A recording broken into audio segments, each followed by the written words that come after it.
Hi friends, ఈ వీడియోలో మనకి పూర్వీకులు వాడిన నాణ్యాల గురించి మీకు చెప్పబోతున్నాను. ఈ వీడియో కానీ మీకు నచ్చినైతే లైక్ చేసి, షేర్ చేసి, సబ్స్క్రైబ్ చేయండి. మనకు ₹1, ₹1.5 తెలుసు. 90s కిడ్స్కి పావలా కూడా తెలుసు. మరి దానికి ముందు ఏమున్నాయో మీకు చెప్తాను. ఇది రూపాయి, ఇది ₹1.5. ఇవి 2 కాయిన్స్ కలిస్తే ₹1 అవుతుంది. ఇది పావలా, ఇవి 4 కాయిన్స్ కలిస్తే రూపాయి అవుతుంది. వీటిని బెడాలు అంటారు. ఇవి 8 కాయిన్స్ కలిస్తే రూపాయి అవుతుంది. వీటిని అనాలు అంటారు. ఇవి 16 కాయిన్స్ కలిస్తే రూపాయి అవుతుంది. ఇవి అర్ధ అనాలు అంటారు. ఇవి 32 కాయిన్స్ కలిస్తే ₹1 అవుతుంది. వీటిని కన్నీళ్లు అంటారు. ఇవి 64 కాయిన్స్ కలిస్తే ₹1 అవుతుంది. వీటిని ఎగనీళ్లు అంటారు. ఇవి 128 కాయిన్స్ కలిస్తే ₹1 అవుతుంది.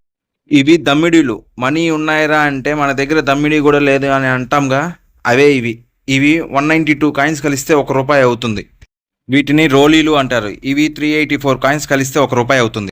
వీటిని గవ్వల గుళ్ళ కాసులు అని కూడా అంటారు. ఇవి 768 కాయిన్స్ కలిస్తే ₹1 అవుతుంది.